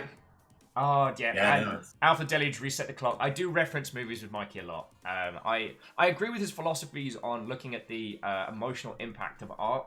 And I don't know a lot about film to his level. I actually get most of my film opinions from Mikey. But when it comes to video games, that's something I personally believe in. But this isn't the Talk About Will show. You can interview me anytime. I was going to say, Mikey's wonderful. Mikey is a friend of mine. Speaking of like whiskey, he's served me some of the nicest whiskey I've had. Oh, he's a good dude. He really is. And I got talking to him back when he was at Borderlands. And it's one of the things that I've noticed. Sorry, this is a massive tangent. Which I'm sure you've noticed as you've moved from like position to position, is that there are some people, especially game industry side, who treat you drastically differently based on where you are. And Mikey's always given me time of day. He gave me time of day when I was biz dev. He gave me time of day when I was like, back in the industry side. And he's given me time of day when I was like guy on sofa living in mate's house, It's weird how many people don't want to talk to you when you are temporarily very homeless. Yeah. Welcome to American society. Anyway. That was the thing that I wanted to just interject, was that I do very much believe in the good and emotional impact that games have as a medium. And so I guess that was one of the reasons why I was so excited to have you on the show, because in my personal mind, like Kotaku of right now has managed to strike a balance between being a profitable, functioning site. By profitable, I mean like it's not going fiscally down the crapper. Right. And balancing that alongside pieces which talk about the emotional toll that games have and the importance that they have and the good that they do. Talking about the art around games and talking about the people that play them. I mean, in fact, I still remember the first time you all started doing cosplay roundups from conventions. Right. Yeah. And Luke, so those are mainly Luke Plunkett. He's actually one of our longest tenured people on staff. He's been at the site almost since it started. Oh yeah, he's wonderful. He's one of my favorite people to work with. But yeah, he puts a ton of work into cosplay stuff. Not just roundups either. He like does interviews with people about like culture and about issues within cosplay communities. I mean, he loves that stuff. He has an art background, so he likes anything that involves artistry, which is why he also does the fine art stuff. Oh, so Beadora's got a good fluffy question for you, which is, well, we already talked about the Hex. What is one of your favorite games that you wish everyone would dive into? What is a title that springs to mind when you feel like this did not get enough attention? Let's see. Okay. So there are a few answers to this question. We got time. The one that I recommend to people who are like maybe a little bit outside of like traditional gaming culture, who my friends who like read an article of mine occasionally, or who like play games from time to time, but aren't like super clued into all of it. And maybe this is a bad recommendation because it's kind of complicated, but Divinity Original Sin 2. Yeah, It's the one where I'm just like, play this game. It is mind-bogglingly good. It is this like magnificent intertwining of system upon system upon system to create like you can do so many things in that game that defy genre conventions, and like, yeah, it's just phenomenal. It is one of the best games I've ever played, and I want to talk to everybody about it. And so I want everyone to play it so I can talk to them about it. Yeah, and the structure. It's a very selfish goal. No, that's all good. I mean, in fact, one of the great things about being on this side is I hold no allegiance to anything other than my little crew. So if I love a game, I can just be unapologetically, no, this is brilliant. Yeah. Yeah, and Divinity's Original Sin 2's kind of like almost D&D philosophy when it came to multiplayer, so good. Yeah. Though I will say, the Dragon Knight Saga is very underrated. It's janky, but I loved it. Very janky. So man, I played those games forever ago. Right. That's back when I was still a freelancer. So I reviewed one of those games for Game Pro magazine back when that was a thing. And at the time I was still in school. And so I was on a class, like a trip abroad to Japan. And I was like reviewing that game while I was in Japan, which is That's weird a hell of a experience. tale. I know, right? I wish that I had spent more time doing things in Japan than playing that game. Again, I'm sorry, I didn't love it. It's fine. I've still not been because I worked for a Sega-owned studio, which meant that like Japan as a territory was handled by Sega Japan. So just with me, with my hand against the window, looking at Tokyo Game Show across the pond. Yeah, and you couldn't go. Doesn't work from the UK because it's the wrong pond. You know what I mean? Right. You're imagining Japan while looking out the window. Japan is great. Go there when you get the chance. All right, so how about I'll do one, you do one. So one of my current rants is The Void Reigns on Her Heart, which is Ikaruga and Slay the Spire smashed together, but with a looping time narrative, so that each run, win or lose, continues the story. And it's fucking amazing. Plays great. Yeah. But the narrative is this real, like, this person in this kind of like endless cycle trying to change their station with empathy. The battles are a metaphor for expressing love for the monsters of this forest. And it's got a real kind of like Dark Crystal meets Undertale kind of flavor to it. It's so good. Wow. Yeah, that sounds really interesting.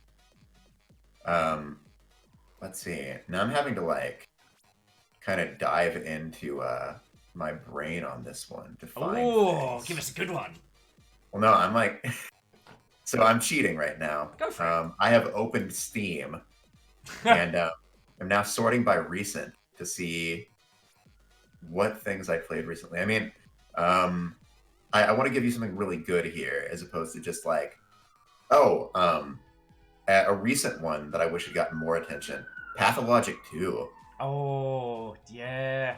Yeah, that game is weird and hard and janky and fucked up, but like has some of the most interesting writing of any game I've played in ages. Its world and its setup and its characters are also odd and otherworldly. It's not a topic for right now because it's one that I think would need like an hour to itself. But like we've had the discussion of difficulty levels, but the discussion of difficulty and how it's implemented, like the mechanics. I feel that Pathologic 2's like hunger, thirst, sleep meters really undermined it. I think it was fine with the difficulty it had, but but the thing is, a time limit on. I agree and I don't agree. Okay, go for it. So I do think, and like to the developers' credit, they rectified that. They made changes to it so that you could kind of customize those particular elements of your experience.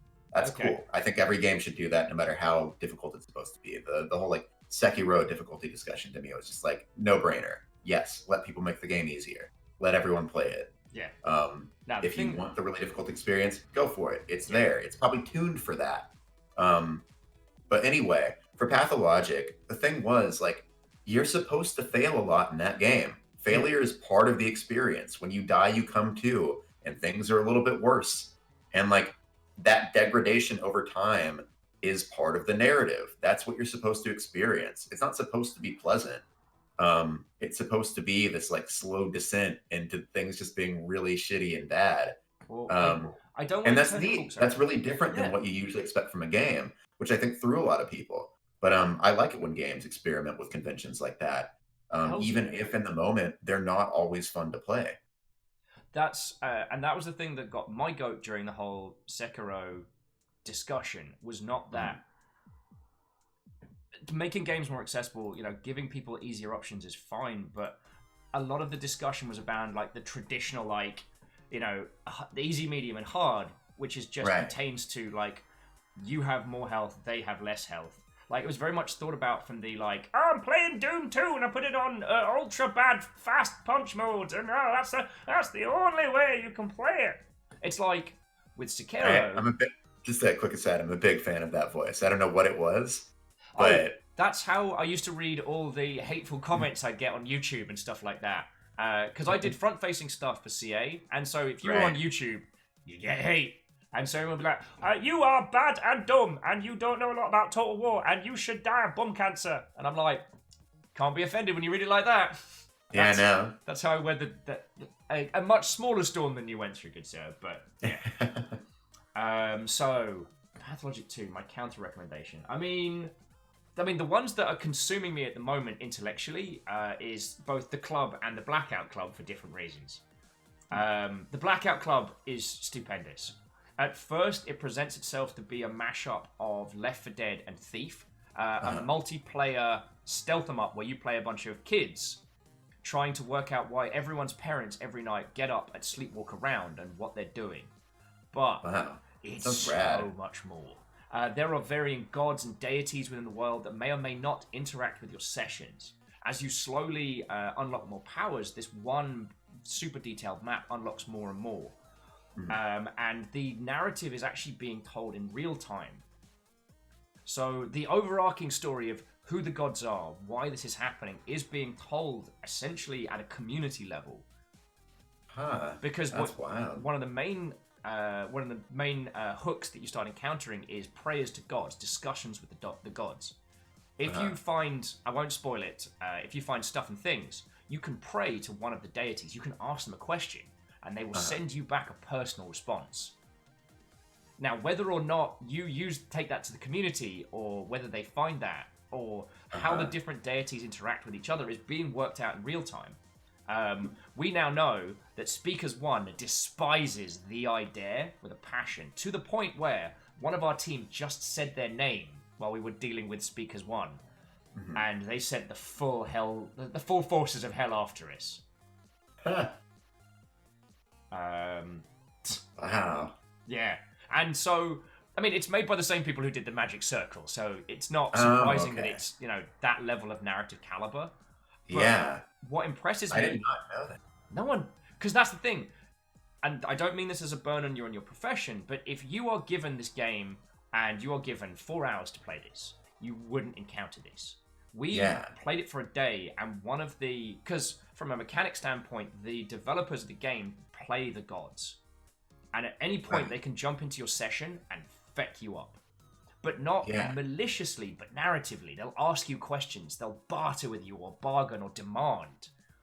And they can change your situation in real time. So, especially when you're into it, and your heart's pounding in your mouth, it's not a developer taking on the moniker of a god. The god is talking to you, and you never know when it's going to happen.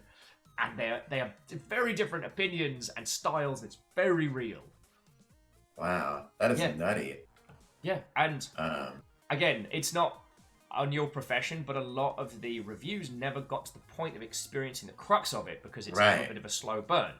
Yeah, no, and I mean that's a difficult thing. It's hard to sometimes get around to being able to do that. That also depends on what you're reviewing and how you're reviewing it. Very true. All right, your turn. What you got? What you got for me? All right, so less like So I think this game is really good, but I can't really like it. My description of it will not compare to what you were able to give me about Blackout Club, which just sounds like such a unique experience. But Did you play Katana Zero? I did.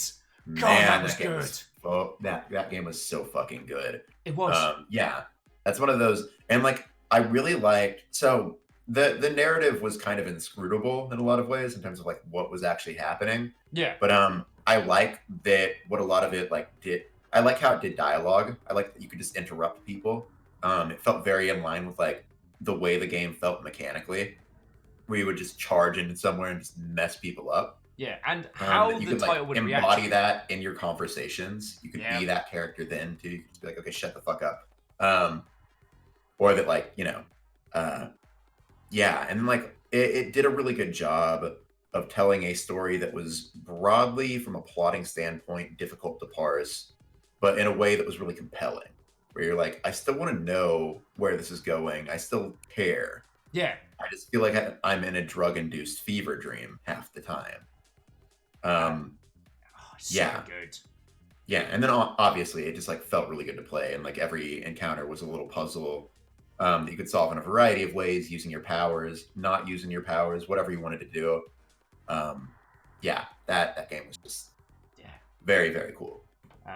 Sorry, and quickly jumping back to Blackout Club, just 6 pairs of feet was saying they like to imagine the developers with their like swordfish style, like loads of monitors in the dark, and just watching every game playing, and they're being like, I'm going to mess with this person today. Bonkers. What would be my counter? The other one that I was ranting a lot about at PAX and TwitchCon was the club, which is Crows. Originally like community project turned crazy multiplayer like music listening experience, except there is a hidden game inside it. But here's where it was brilliant. So you go to the club, it's just a browser-based thing, and it's this weird like purgatory of music. You know, there's community-created songs playing 1 a minute, which is all made from samples of Crow's previous games. And these are just playing on. Now, every time you listen to a song in the club, your club level goes up, which at first seems like a real kind of like cute, like tongue-in-cheek thing. You know, very, very William Pugh, very like, the more time you're in the club, the more you level up.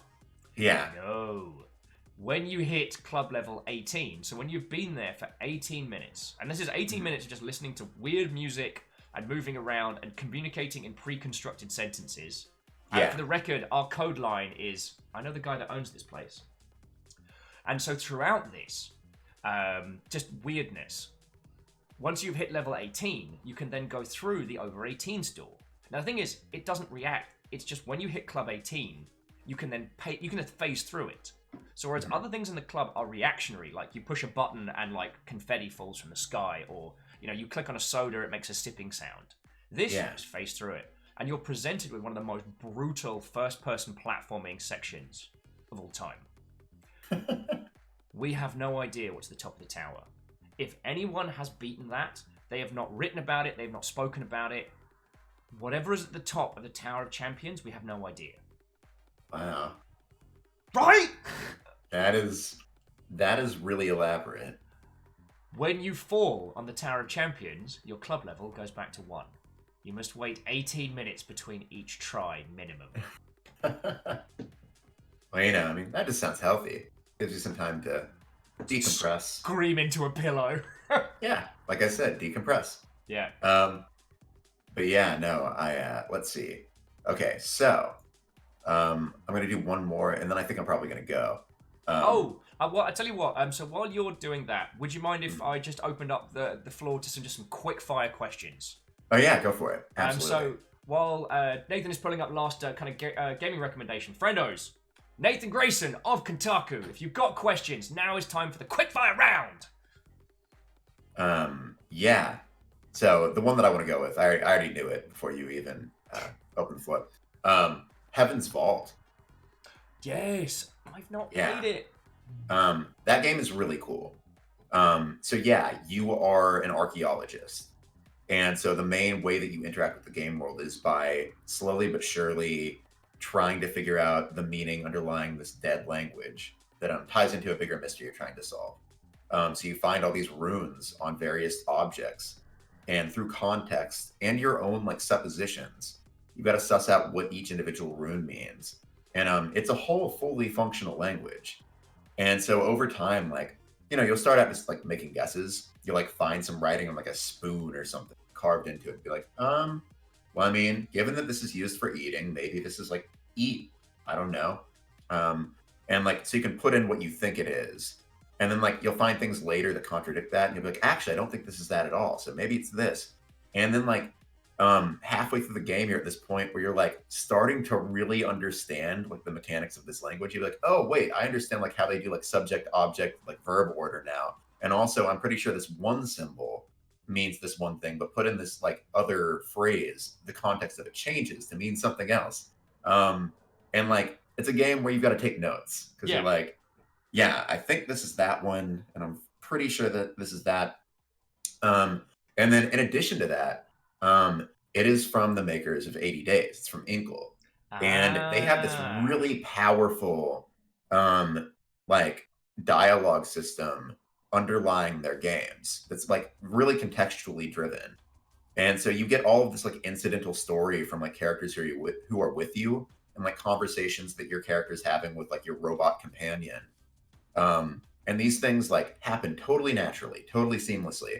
But the variability in conversations they can have and like what prompts them is enormous. Way cool.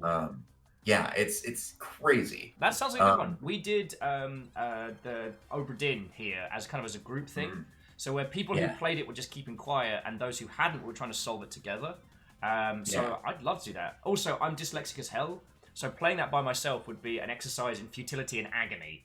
So yeah, I will add that. There we go. That's a proper recommendation to the list. So there we go. Let's begin the quickfire round. Firstly, go for it. Space ninjas or space pirates? I guess I'm not really a fan of ninjas or pirates. Sorry, just space. Just space. How do you feel about sharks? They seem all right. They're very chewy. I don't know if you've eaten shark before. I have, Like, but no, I've had meat. pickled shark. I haven't had like chewy shark. Oh yeah, cooked shark. It's all right. Do you have a favorite band? Oh yes, this is an easy one. It is Coheed and Cambria. Way cool. I have seen them in concert more than 50 times. Whoa, no joke. Yeah. Yep. Banu just asked spiders? Question mark. So I have a policy on spiders, which is if they are out of the way in my apartment, then they are allowed to live and just chill. Spiders are fascinating creatures in that they are optimized to never move. And so if they're in a spot, they're probably not going to leave unless something forces them to. In which case, they're cool little animals. They eat things for you. But if one like gets all up in my space, then yeah, I'm gonna I'll try to remove it peacefully. But if that's not an option, for instance, if it's crawling on me or biting me, then I will. Then peace was never an option. Exactly. I'm sure you've never heard this one from Numbers saying, "What's it like being Nightwing?" I'm sure you've never heard that one before. Never ever. Definitely not like every time that I walked into GameStop when I was a teenager. I mean, there are worse characters to share your namesake with. Oh, for sure. Caffeine is asking favorite sandwich. I don't eat sandwiches much because I try to avoid carbohydrates because I'm one of those people. And I called you a friend. So Senastasia was asking. Senastana? I'm sorry, I butchered that username. What is your workout routine? Oh man, it is a lot. So I work out basically every day. I'll usually take a day off like every sixth day. So pretty cardio centric. It varies from day to day. I either do like a lot of weights and cardio. Most of the cardio comes from the stair stepper because it's a very full body workout. So I just crank it way up to maximum and then like spend 5 minutes on it at death pace. And then just a lot of like biceps, triceps, back, chest, legs, kind of all combined into one day. And then on off days, I train in martial arts, so I do a lot of like shadow boxing and stuff like that, which is very cardio intensive. You understand you're not helping the whole Nightwing joke. You understand that, right? Yeah, you're not wrong. Right, best dog in video game.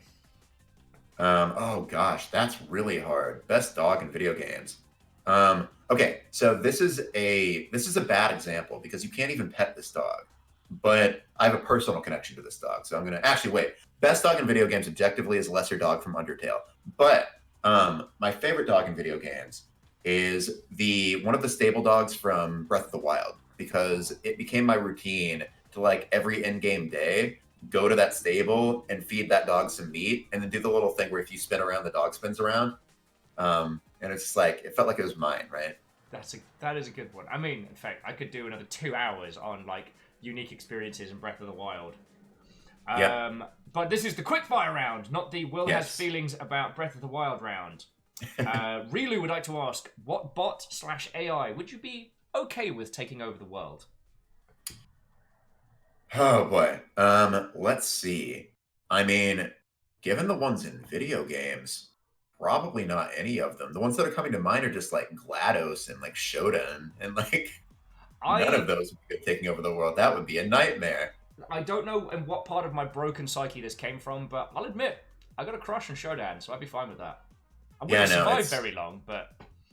It's probably like a teenage formative years thing, you know. It's probably when you know what? It probably bloody is, because I played System Shock 2 right around then, so... Yep.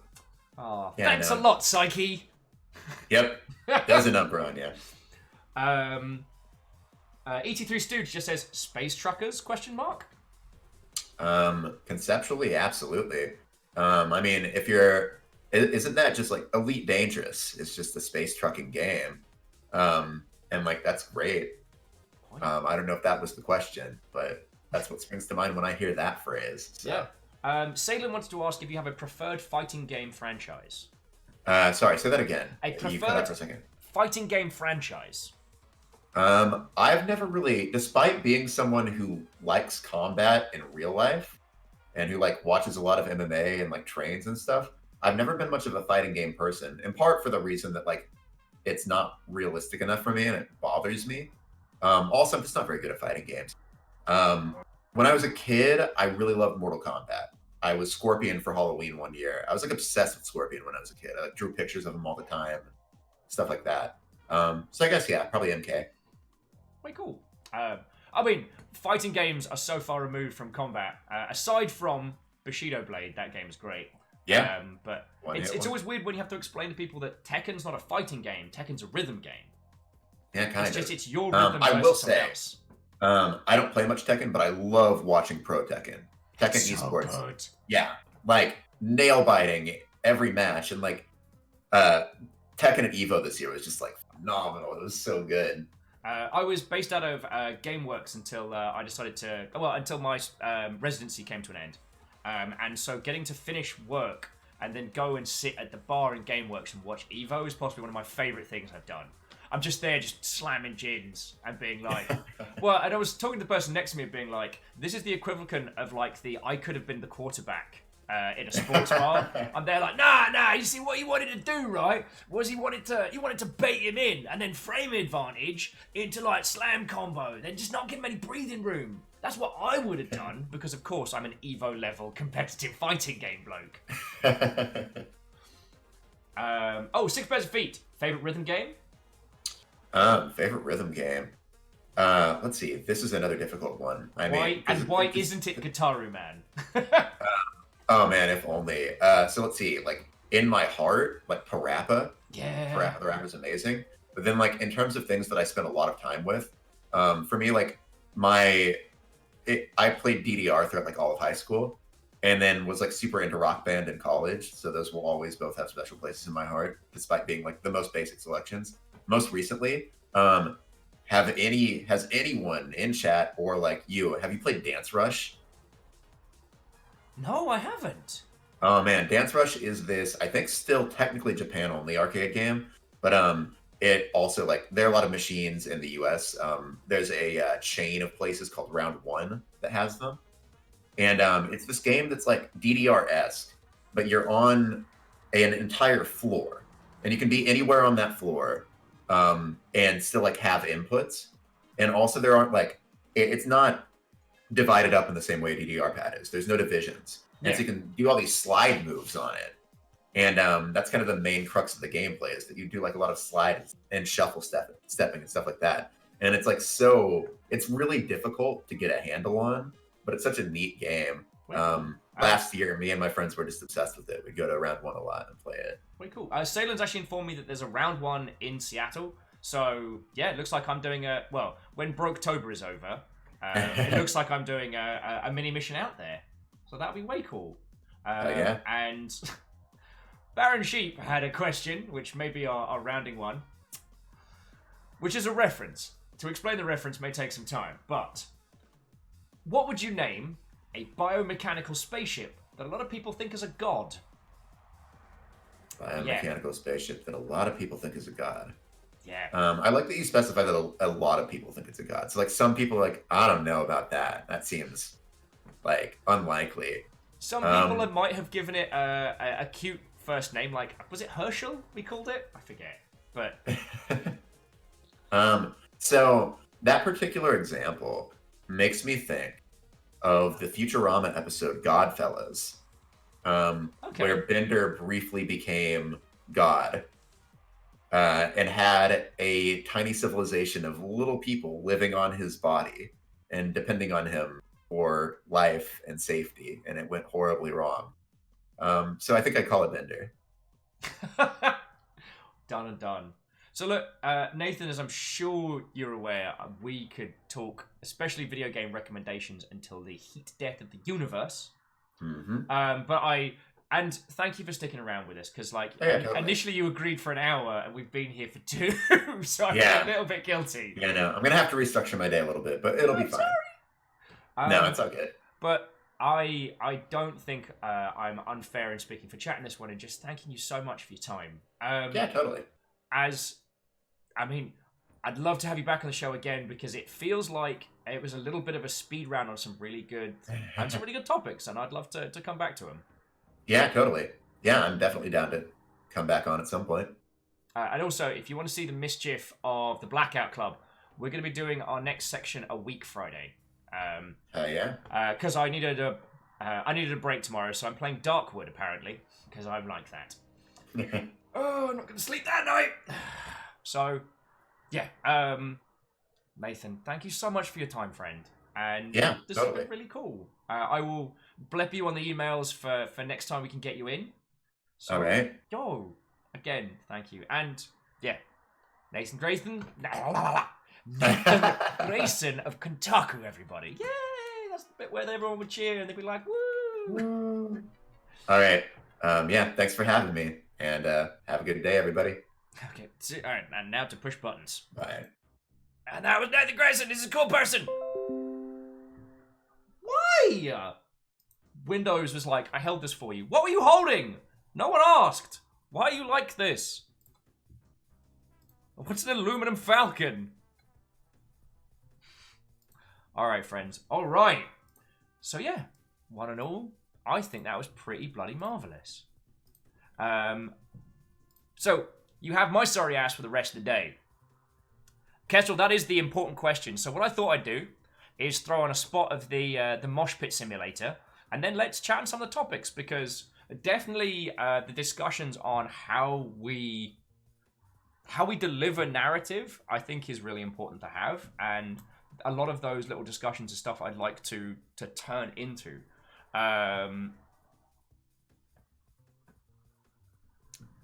Stooge is asking, did you hear that Bethesda didn't register FalloutFirst.com? Oh no. Oh, they're gonna have a bad day. They're gonna have a very bad day. Cryostic says, I propose we deliver with alcohol. Oh, I've been drinking I drank so much on the weekend. What I did to a bottle of rum would technically be considered a war crime. So, Rilu says, I vote a day discussion about the unique experiences in Breath of the Wild. I'd be down for that. It's one of the things that I've been pondering a lot, which is that Breath of the Wild might have been one of the few games to actually take that thing that Minecraft did so very well, which is create your own story, create your own narrative in a freeform environment, but with a Zelda flavor. Like, you're not deforming the landscape and you're constructing things, but it's essentially your tale. So, yo. Dismook says, gets up on the visual storytelling as key soapbox. Yeah.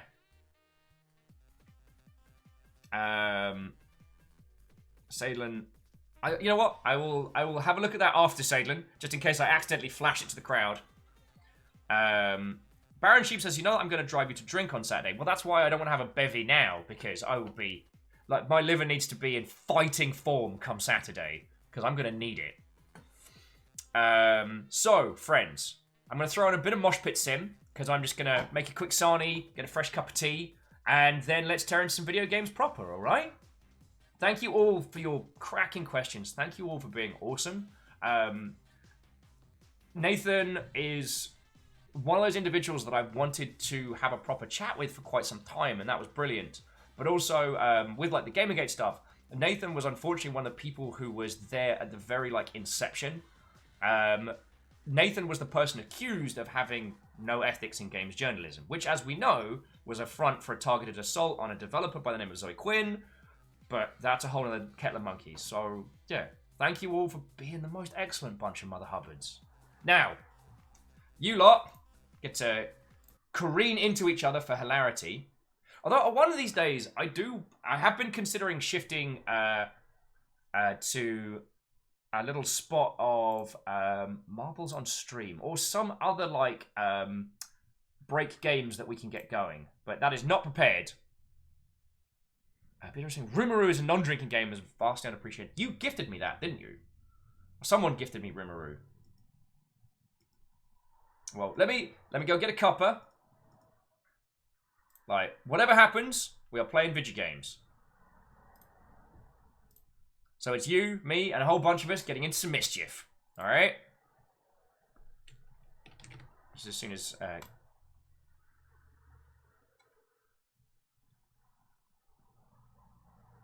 Whenever you're ready, game. Whenever you're ready.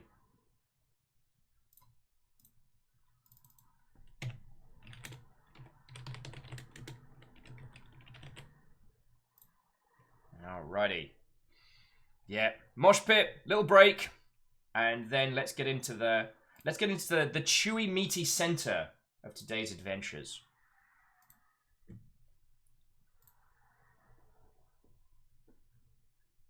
Hopefully you all know the rules by now, but I'll just quickly recap. When the Longship bot asks you, all you need to do is type !dance. And then we can careen ever forward. Lamentably, I don't have any Steam keys to give away, so this is just going to be for the fun, the glory, and the honor. Also, if you do top 10, you can see who's been winning the most. But without further ado, let's hecking do this. I'll go grab a cup of tea, and I'll be back with you all for some of them. Have you heard of video games?